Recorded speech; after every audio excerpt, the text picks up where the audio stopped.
The Rainbow Bridge.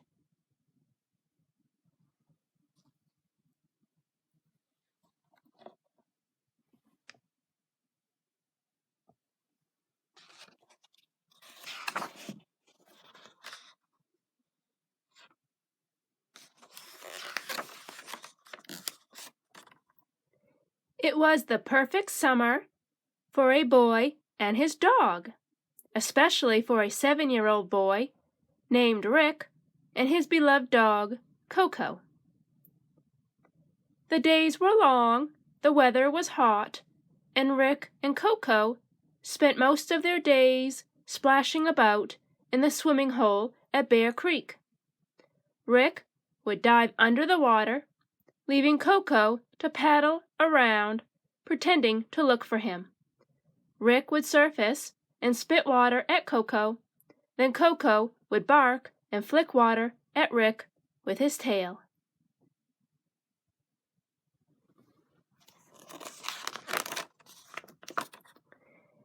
After they tired of the water, they'd chase each other through the fields back to the house.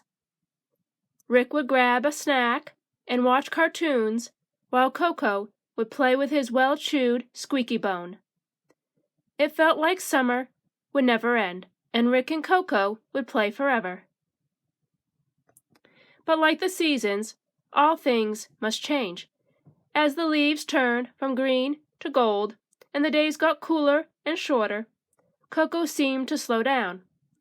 He didn't run as fast as the wind anymore. He didn't wake Rick up every morning with his wet tongue and blast of bad doggy breath, and he lost interest in chasing squirrels up trees. Even his beloved squeaky bone sat unchewed in the corner of his stinky basket.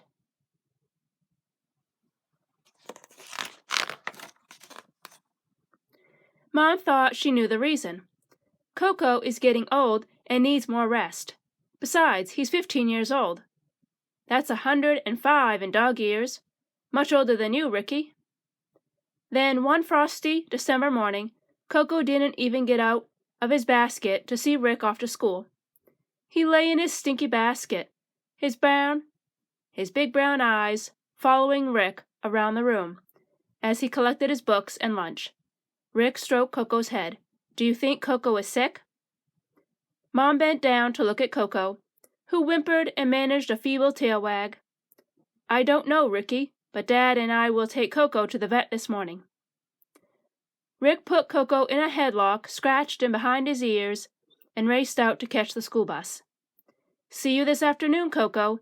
Don't growl at the doctor, he shouted as he ran out the door. Rick could barely concentrate on his schoolwork all day, thinking about Coco.